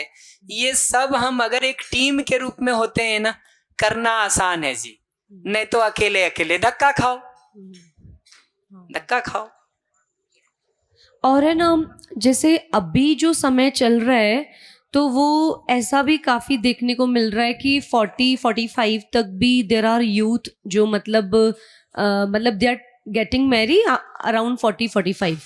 तो है ना, जैसे संतान का समुचित पालन पोषण, तो इसमें मतलब सपोज एक व्यक्ति बोलता है संतान चाहिए, एक बोलता है कि नहीं चाहिए, तो उसको कैसे रिजॉल्व करेंगे इस एज में? समझ गया, 2 कमेंट में और करूंगा। ये शादी से पहले ही सारी बातचीत हो जानी चाहिए संतान की कि नहीं? वही 2 कमेंट में करूंगा इसमें। सामान्य अगर प्रचलित नॉर्म्स देखेंगे तो विवाह के साथ संतान आज के दिन स्वाभाविक माना जाता है, तो बिना पूछे भी ये स्वीकृति है। विवाह होने का मतलब जो पीछे लॉ बता रही थी आकर्षिता दी कि विवाह होने का मतलब शारीरिक संबंध, संतान, ये सब स्वाभाविक रूप से माना जाता है। तो अगर हम इससे हट के कुछ करना चाहते हैं तो निश्चित रूप से उस पर पहले बात हो जाने की जरूरत है, नहीं तो बाद में अगले को चीटिंग महसूस होगा। ठीक, पहले बात हो जाने की जरूरत है। दूसरा जो उन्होंने एज का पूछा था उसको भी मैं इसी के साथ कर दूंगा। अगर हमसे पूछेंगे ना, और डेटा स्टडी करके देख लेना चाहिए, मैं तो सामान्य वो से कह रहा हूँ कि मुझे लगता है कि विवाह जिस उम्र में करें हम, तो जो बच्चे हों हमारे ना, वो एज वो होनी चाहिए जब दादा दादी कम से कम उसको 5-6 साल तक पाल दें। तो दादा दादी की उम्र से अगर मैं बैक कैलकुलेट करूं, और एक उदाहरण के लिए ले रहा हूं कि मान लीजिए 60 साल की उम्र तक दादा दादी ठीक रहते हैं, तो 55 साल की उम्र जब दादा दादी की हो उस समय बच्चे हो जाएं, ठीक, पोते हो जाए तो पाल देंगे। अगर 60 का मैं एक एवरेज ले रहा हूं तो आगे पीछे कर लीजिएगा। जी बिल्कुल, वही उस पर नेक्स्ट सेशन में बात करूंगा, उस पर नेक्स्ट में करूंगा। पर एक समाज तो ऐसा ही दिखता है ना जी, नहीं तो आज की कठिनाई यही हो गई है कि एक तरफ दादा दादी बेरोजगार हैं, एक तरफ माँ बाप जो है उस बच्चे को डे केयर सेंटर में धक्का देने पे पड़े हुए हैं। दोनों हालत तो दिख ही रही है ना। तो हाँ, तो किसी जगह पर ये बात दिखती है कि अगर 55 का एज पेरेंट्स का हो तो उनका विवाह 25 के अराउंड हुआ होगा, तो 2-3 साल बाद बच्चे होंगे, ठीक, फिर वो 26-27 में वो बच्चा पैदा होगा, तो 26-27 की उम्र आगे जाके मिलेगी। तो एक रफली देखेंगे तो हमको 25 साल का उम्र नॉर्मल में समझ में आता। उसको 2-3 साल कम कर लें कि 1-2 साल आगे कर लें, मैं खुला हूं। और मैं फिर से बता दूं, ये मैं आपके लिए निर्णय नहीं ले रहा हूं, ये तो मैं सजेस्टिव कैलकुलेशन दे रहा हूं कि आप इन सब पक्षों को देख करके अपने लिए तय कर सकें। निर्णय नहीं है मेरा कोई भी आपके लिए, मैं सिर्फ ये चाहता हूं कि आप जो निर्णय लें उसमें सारी बात आपको पता हो ताकि ठीक निर्णय ले सकें। तो 40+ में तो मुझे लगता है कि संतान अगर करने जाते हैं तो लेट होगा, ठीक है, उसका विवाह बाकी सब चीज जो है डिले होता चला जाएगा। तो बेहतर है वैसे सिचुएशन में मेरी दृष्टि में बच्चे एडॉप्ट कर लेना ज्यादा बेहतर ऑप्शन हमको दिखता है। अगर बच्चे पालने का मन है तो एक बच्चे को माँ बाप भी मिल जाएंगे और समय से उसका सब हो सकता है। लास्ट क्वेश्चन ले लेते हैं, ठीक है, बढ़िया। माइक 1 मिनट रुक जाओ, पहले उनका हाथ उठा हुआ है, मैंने उस समय पूछा था तो आपका हाथ रेज नहीं हुआ था। हेलो सर, मतलब इंटर कास्ट मैरिज को लेकर तो मेरे डाउट्स क्लियर। मैं पूछना, इंटर फेथ मैरिज और इंटर रिलीजियस मैरिज में पेरेंट्स से संवाद भी नहीं हो पाता, क्योंकि इंटर कास्ट में खाली रिचुअल्स चेंज होते हैं, लेकिन इंटर फेथ और इंटर रिलीजियस में पूरा कल्चर ही चेंज हो जाता है ना। तो कठिनाई थोड़ी ज्यादा होती है, बताएंगे भाई साहब को भी माइक दूंगा मैं, 1 मिनट हमको बस दे दीजिए, उनका सब सुनेंगे। हाँ प्लीज माइक ऑफ है। देखिए, मैं उनका क्वेश्चन का और आपके क्वेश्चन का एक जवाब दे रहा हूँ। यहाँ हर वर्ग का आदमी बैठा हुआ है, युवा वर्ग भी है, मिडिल भी है और मेरे जैसे बुजुर्ग भी हैं। I am a 77 year old. मैं आपको एक बात बड़ी स्पष्ट बता दूं, आज की जनरेशन को, आज के माँ बाप को रिश्ता करने से पहले अपनी औलाद से ये पूछ लेना चाहिए, भाई हम अब आप युवा हो गए हो, हम विवाह करना चाहते हैं, आपका अगर कहीं पर कोई रिलेशन है तो पहले बता दीजिए, ताकि विवाद और नीले ड्रम की स्थिति ना आए। ये एक सबसे पहले सवाल माँ बाप को करना चाहिए। अगर माँ बाप नहीं करते हैं तो बच्चों को चाहिए वो कह दें, पापा बिल्कुल आप सही कह रहे हैं, मम्मी आप सही कह रही हैं, मैं ये चाहता हूँ कि आप अगर मेरी भावनाओं से अगर सहमत हैं और अगर आप चाहें तो मैं इंटरकास्ट मैरिज करना चाहता हूँ या उससे मैरिज करना चाहता हूँ। आप अपने सारे जो भी आपके वो हैं नियम, वो कायदे, वो आप उनसे मिल करके दूर कर सकते हैं। मेरे साथ भी यही हुआ। जब मैंने अपने बेटे को ये कहा, बेटा मैं तेरा विवाह करना चाह रहा हूँ, उसने कहा पापा अगर मेरी बात सुने आप डांटे नहीं। मैंने कहा डांटूंगा तो तू घर छोड़ देगा, और अगर मैं मना करूंगा तू भाग के शादी कर लेगा, तू अपनी बात बता दे। जब उसने अपनी बात बताई, हमने लड़की वालों से बात की, और जब लड़की वालों ने कहा सब लड़की भी सहमत है, आप देख लीजिए। मैंने कहा हमें कोई ये विवाह से मतलब नहीं, इस तरह से होना चाहिए, इस जाति से होना चाहिए या इस धर्म से होना चाहिए। पहले आप अपने धर्म के जो भी रीति रिवाज, पंडित की पूजा वगैरह ये कर लीजिएगा, बाद में मैं वाहिगुरु को बुलाऊंगा। तो ये आपकी सोच पहले चाहिए, माँ बाप की सोच बाद में। आप उनको स्पष्ट कहोगे तो शायद जीवन, वैवाहिक जीवन बहुत सुखी होगा। आज मेरा बेटा खुश है इसलिए मैं खुश हूँ। सर भैया, एक गांव की मान्यता है कि जैसे हमारे पड़ोस में मैं सुनता हूँ कि जैसे दादा दादी होते हैं ना, वो बोलते हैं कि मेरे तो 4 पोता पोती हो गए, तुम्हारे अभी तक नहीं हुए। तो उस पर वो ऐसा बोलते हैं कि तुम्हारे लड़के की शादी नहीं हुई है। उस पर उनकी सोच पर कुछ बारे में बताओ। नहीं, वो तो सिंपल है कि उनसे पूछ लेना चाहिए कि जो 4 हो गए उससे संतुष्ट हैं कि नहीं है। बताओ। जैसे छात्र जीवन में एक सेकंड के लिए एक बार रोक रहा हूँ। एक तो इनका प्रश्न है, और किन्हीं का प्रश्न है 2, और कोई? तो हम 3, 4, तो इतने प्रश्न के बाद हम सेशन क्लोज कर लेंगे, चलेगा? Thank you. जैसे कि स्टूडेंट को करियर बनाने में समय गुजर जाता है, लेकिन समय बीतने के साथ साथ पारिवारिक अपेक्षाएं तथा सामाजिक जिम्मेदारियों का दबाव बढ़ जाता है। उस स्थिति में करियर बनाकर विवाह करना चाहिए या प्राथमिकता किसे दी जाए? विवाह के बाद जिम्मेदारियां बढ़ जाती है। बढ़िया। अगर मैं फिर से कह दूं, मेरा सजेशन है, डिसीजन नहीं है। सजेशन तो मेरा ये है कि कैरियर को एक लेवल का सेट करने के बाद मैरिज ज़्यादा ठीक है, क्योंकि एक साथ कई हर्डल्स जब हम ले लेते हैं ना, तो हमारे एक जगह के इरिटेशन दूसरी जगह पर उतरते रहते हैं। तो कैरियर में भी स्ट्रगल कर रहे हो और मैरिज भी कर लिए हो, तो कैरियर का भी स्ट्रगल का गुस्सा मैरिज में पति या पत्नी के ऊपर, या बच्चा हो गया तो उसके ऊपर उतरेगा। तो मेरा सजेशन तो होगा कि कैरियर एक राउंड का सेटल हो जाए। एक राउंड का मतलब जॉब है तो हो जाए, या लगभग हो जाएगा, ये श्योर हो जाए। बिजनेस कर रहे हैं तो इतना सेटल हो जाए कि पूरे 24 घंटा उसी पर ध्यान नहीं लगाना पड़े। ठीक, वो स्थिति हो जाए फिर मैरिज करना ठीक है। लेकिन कई बार लगता है कि जैसे किसी का बाल विवाह हुआ था और अभी आज वो बहुत बड़े मतलब पद पे है या सक्सेस है। वही बाल विवाह हुआ भी था, इसका मतलब क्या है? पति पत्नी के रूप में वो साथ रहना शुरू किए कि सिर्फ कमिटमेंट था? कमिटमेंट था। तो कमिटमेंट तो तुम किसी भी एज में करो, वो भी कब करो अगर हमसे पूछोगे तो मैं तो आज के दिन सलाह दूंगा कि 18 साल 21 साल की एज के बाद ही कमिटमेंट करना बेहतर है। क्योंकि अगर पहले के एज से कमिटमेंट है तो ना तो उसका आज के दिन बहुत कोई कानूनन वैलिडिटी मिलेगा। क्यों आकर्षिता दी? मिलेगा कि नहीं? नहीं मिलेगा। आकर्षिता दी ने कह दिया तो ठीक है, लॉ वालों से पूछ लेना चाहिए जी, नहीं तो कल नोटिस भेज देंगे। तो उसकी वैलिडिटी नहीं है। दूसरा क्या होता है कि अगर उस समय आपने कुछ कर दिया और अभी आपको खुद ही लगता है कि वो लड़का या लड़की हमारे परिवार के लायक नहीं है, हमारे अपने बच्चे खुश नहीं रहेंगे, तो एक अनावश्यक धर्म संकट में हम फंस जाते हैं कि ये करें कि वो करें। और ये धर्म संकट ऐसे होते हैं कि एक गाल नहीं तो दूसरे गाल में चाटा खाना ही पड़ता है। तो इधर खाइए कि इधर खाइए, दर्द तो दोनों में हम ही को होगा ना, कि नहीं? Thank you.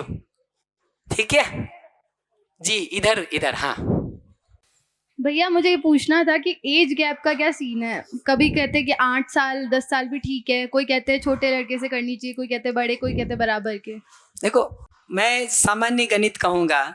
मुझे तो ये लगता है कि पति पत्नी के रूप में अगर साथ रह रहे हैं तो पूरी जिंदगी भर का साथ हो सके, नहीं तो जिंदगी के बाद के क्षणों में अकेलापन बहुत तंग करता है कि नहीं? उस दृष्टि से पूछोगे तो उम्र लगभग बराबर हो तो ठीक है। अब थोड़ा आगे पीछे करोगे तो उस बराबर में 3 साल बड़ा ले लो कि 3 साल छोटा ले लो, थोड़ा और करना तो 4-5 साल ले लो। उससे ज्यादा बड़ा करोगे तो हम बाय डिफॉल्ट किसी को लास्ट में 5-7 साल अकेले रहने के लिए बाध्य करेंगे कि नहीं? तो रफली देखोगे तो बराबर, और छोटा बड़ा करने जाओगे तो 3 से 5 साल हमको एक लगभग समझ में आता है। और ये कोई बॉर्डर नहीं मैं खींच रहा हूं, और प्रस्ताव है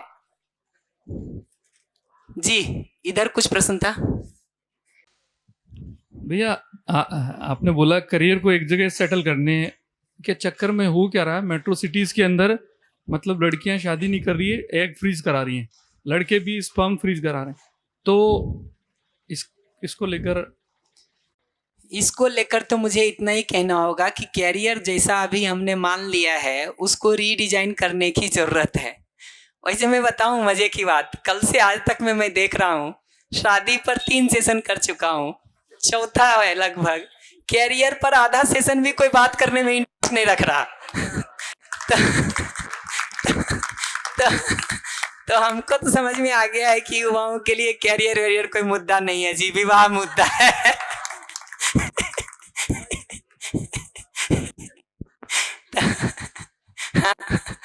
तो उस दृष्टि से देखेंगे ना, कैरियर को हमको रीडिजाइन करने की जरूरत है। आज के दिन का तो दुर्भाग्य हो गया, नो ऑफेंस टू एनीवन। मैं तो आईआईटी जैसी जगहों पे भी देखा हूँ 65 साल में जब प्रोफेसर रिटायर हो रहे होते हैं ना, तब भी अपना कैरियर सेट कर रहे होते हैं कि उसके बाद 5 साल जाके कहाँ लगाएंगे। तो अभी तो अनसर्टेंसी लाइफ की ऐसी हो गई है, और उस चक्कर में जो अभी पीएचडी कर रहा है उसका कैरियर नहीं दिखाई देता है कि इसका पीएचडी पूरा करवा दें ये जाए। अपना दिखता है कि 65 साल के बाद अभी अप्लाई करना है तो वो फॉर्म प्रॉपरली भरा जाए। तो कहीं ना कहीं कैरियर को तो सुविधा की आवश्यकता को पहचान करके मेरी दृष्टि में उसको 25-26 साल तक सेट कर देने की जरूरत है। समाज और परिवार का डिजाइन ऐसा हो सके हम सबका, उस पर काम करने की जरूरत है। उसके बाद जो हम प्रोलॉन्ग करने में जा रहे हैं, तो आप चाहे स्पर्म फ्रीज कराइए कि कुछ भी कराइए, अल्टीमेटली बच्चा तो लेट ही होगा जी, कि नहीं? तो वो आपका जो साइकिल है वो अगर आपको लेट पसंद है तो मेरी तरफ से कोई इशू नहीं है। मैं तो सिर्फ कंडीशन बता के छोड़ दे रहा हूं कि 35 साल में अगर करेंगे तो आपका बच्चा जब 30 साल का होगा तो हो सकता है आप यहाँ रहें भी नहीं। ठीक है, और कुछ जानना चाहते? मैंने इसलिए बोला था कि कई बार परिवार का दबाव होता है ना कि बच्चे तुम मतलब इतना टाइम हो गया तुम शादी क्यों नहीं कर रहे, फिर आगे तकलीफ आती है बच्चों में। आजकल तो कंपनियां भी वही करवा रही हैं और फ्री में करवा रही हैं। भैया आप चाहें तो इसका आंसर मतलब मुझे अकेले में भी दे सकते हैं। क्वेश्चन ये भी है कि ये जो संबंध और विवाह है ना, ये शुरुआत जो होती है वो प्रेम से होती है, और अभी हमें जो मतलब दिखाए गए ना वो मतलब मूल्य और भाव, उसमें प्रेम छूट गया था। तो भैया अगर 2 शब्दों में या 2 लाइनों में प्रेम के लिए कुछ, प्रेम पर हमको कल चर्चा करनी है, आज नहीं करता हूँ, या शाम को समय होगा तो शाम को कर देंगे, पर अभी बाकी मुद्दों को कर देता हूँ। कंटेंट पर लौट के आऊंगा। और अभी तो मैं ये कहूंगा कि अभी जो विवाह शुरू होता है ना, वो किसी प्रेम से नहीं शुरू होता है, वो या तो जो प्राकृतिक आकर्षण है वहां से शुरू होता है, या जो सपोर्ट चाहिए भावनात्मक रूप से, ये भी महत्वपूर्ण है। अब आपने पूछा है तो थोड़ा बता दूं, आजकल बहुत बार लड़के लड़कियों को एक बॉयफ्रेंड या गर्लफ्रेंड की जरूरत इसलिए पड़ती है कि घर से लेके परिवार तक कोई उसको सुनने वाला नहीं रह गया। उसकी भावनाओं को हंस रही है, उसकी भावनाओं को सुनने वाला, बात करने वाला, जहां वो अपने मनोभावों को एक्सप्रेस कर सके, वो जगह परिवार में नहीं रह गई है। तो उस खालीपन को भरने के लिए कई बार वो जरूरत पड़ती है। तो आजकल के तो ज्यादातर विवाह का कारण ये दो है। आप उसको नाम प्रेम दीजिए कि महाप्रेम दीजिए, वो आपका चॉइस है।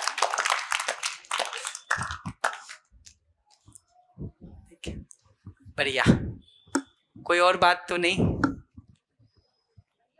हाँ हाँ, लास्ट क्वेश्चन। जैसे मतलब 40 अबव जो भी एज कंसीडर कर लो, सपोज जिसने शादी नहीं की है ना, किस समय तक था कि वो चैप्टर ही क्लोज था, लेकिन लेटर ऑन वो चैप्टर खुला, और may be 60, 70 and so on. अगर किसी भी एज में 40 अबव किसी को लगता है कि मेरी ये पहली नीड है भावात्मक सहयोग, परस्पर भावात्मक सहयोग, तो उसको शादी करनी चाहिए कि नहीं करनी चाहिए?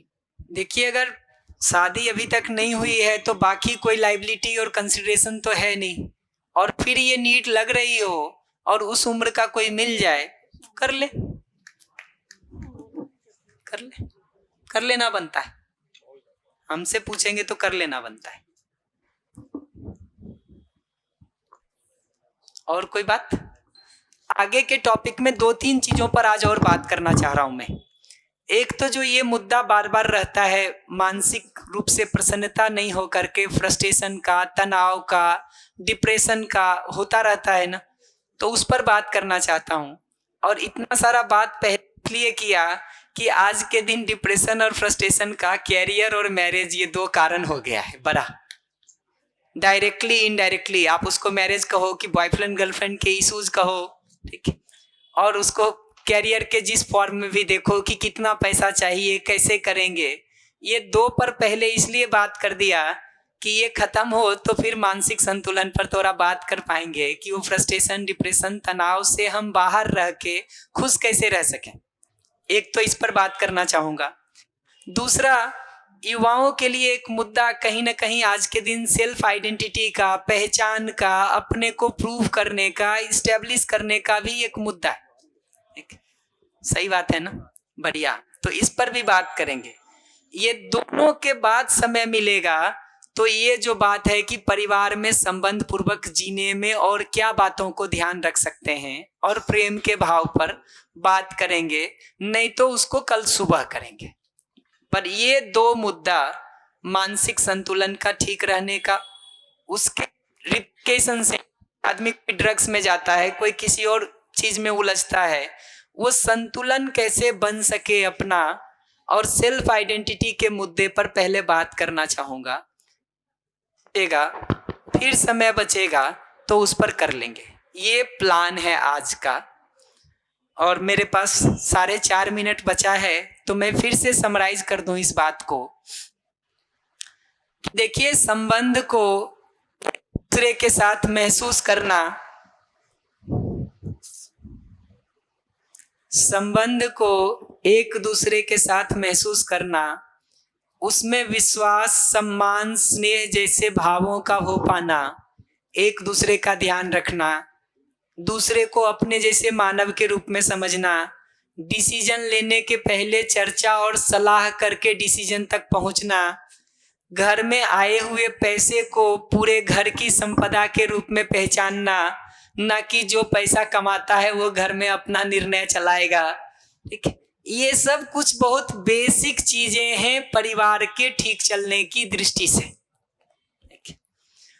उसको पकड़ करके उन संस्कारों को हम अपने में विकसित करने का काम करेंगे, आप विकसित करने का काम करेंगे तो हम साथ साथ जी सकते हैं।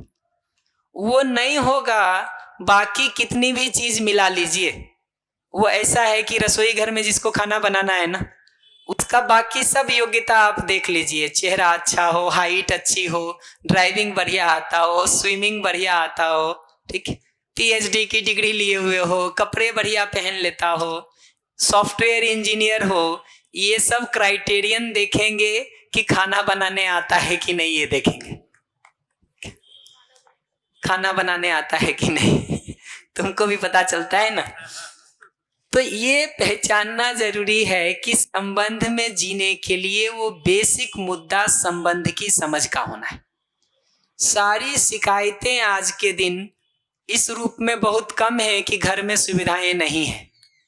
शिकायतें इस रूप में हैं कि हम सुविधाओं से ध्यान रखते हुए भी भाव की जगह पर उसको अपने जैसा नहीं देखते, उससे वो जुड़ाव, वो आत्मीयता, वो अपनापन, वो स्नेह नहीं महसूस होता है।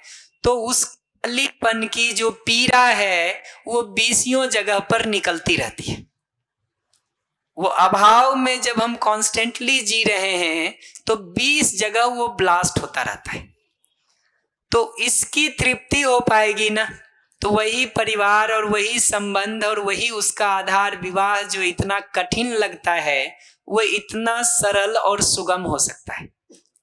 ये ठीक ऐसा ही है कि यहाँ 125 लोग बैठे हुए हमारे ऊपर लात जूते मारे और चप्पल मारे, तो अच्छा तो यही लगेगा कि आप न रहें, यहाँ अकेले रहें हम, वही ठीक है। लेकिन यही 125 लोग अगर इस रूप में दिखाई दें कि अभी श्याम कहीं भी कठिनाई, तो ये सब हमारे साथ खड़े रहेंगे। कोई भी विपदा आ जाएगी, कोई भी परिस्थिति होगी तो ये हमारे साथ खड़े रहेंगे, ये सपोर्ट के रूप में दिखाई दें और हम सचमुच हो सकें एक दूसरे के लिए, तो यही बहुत अच्छा स्वर्ग हो सकता है कि नहीं। तो जगह विवाह की यहाँ है, यहाँ है। और आखिरी बात जो मैं इसमें कहूंगा ना वो ये कि जैसे एक डॉक्टर बनने के लिए एक तैयारी चाहिए, इंजीनियर बनने के लिए एक तैयारी चाहिए, ऐसे ही ये जिम्मेदारी निर्वाह हम कर सकें और संतान का पालन पोषण ठीक से कर सकें, उसके लिए एक तैयारी चाहिए। बिना तैयारी के उसको करने जाएंगे, फेल होने की गारंटी है। आज के दिन जाने अनजाने उसकी एक ही तैयारी रह गई है कि 18, 20, 22 साल की उम्र हो गई तो हमको भी लगता है विवाह करना है, घर वालों को भी लगता है कि करा डालना है। क्या शरीर का समर्थ हो जाना ही तैयारी है, या मानसिक रूप से भी कुछ, भावनात्मक रूप से भी कुछ तैयारी, समझने की जगह से भी कुछ तैयारी करेंगे? तो उस तैयारी का कुछ हिस्सा तो बचपन से ही होने की जरूरत है, बचपन से होने की जरूरत है, और कुछ हिस्सा विवाह के ठीक पहले होने की जरूरत है। तो हमारे यहाँ बार बार कहते हैं कि मैरिज फंक्शन के उस 3 दिन, 5 दिन, 7 दिन के लिए तो हम साल भर पहले से तैयारी करते हैं। 2 महीना मैचिंग स्टेप का डांस करते हैं कि ठीक से हो सके। 3 महीना कपड़ा पहले से सिला के उसका तैयारी करते हैं। 3 साल पहले से ज्वेलरी बना रहे होते हैं। वो 3 दिन के फंक्शन को सफल करने के लिए 3 साल से तैयारी कर रहे हैं। उसके बाद जो 60 साल, 50 साल, 40 साल जीना है, उसके लिए भी कुछ महीना लगाएंगे कि नहीं लगाएंगे? तो वो तैयारी करेंगे तो जैसा अभी 3 दिन का इवेंट सक्सेसफुल हो जाता है, वैसा वो मैरिड लाइफ भी सक्सेसफुल होगा। और अगर वो नहीं होगा तो हमारी जिंदगी उस मूवी की तरह हो जाती है जिसमें विवाह के पहले तो 20 स्ट्रगल दिखाते हैं और जैसे ही विवाह हो जाता है ना, द एंड लिख देते हैं, क्योंकि उसके बाद अगर लिख देंगे तो पता चलेगा वो सारा स्ट्रगल बेकार हो गया। वो फिर स्ट्रगल एक महा स्ट्रगल में कूदने का डिजाइन दिखाई देगा। तो वो तैयारी हो पाएगी तो हम सफलतापूर्वक जी सकते हैं। तो मेरी दृष्टि में तो विवाह संस्कार का मतलब है विवाह के बाद जो जिम्मेदारियां हम निभाने वाले हैं उसकी तैयारी करने के लिए कुछ महीने का समय हम उसके पहले लगा सकें और उन योग्यताओं को अपने में विकसित कर सकें, उन कॉम्पिटेंस को अपने में विकसित कर सकें कि चीजें ठीक चल सके आगे। इतने के साथ विवाह को पूरा मान लेते हैं। लंच के बाद मानसिक संतुलन को शुरू करेंगे, प्रसन्नता को। आप सभी को हमारा नमस्ते।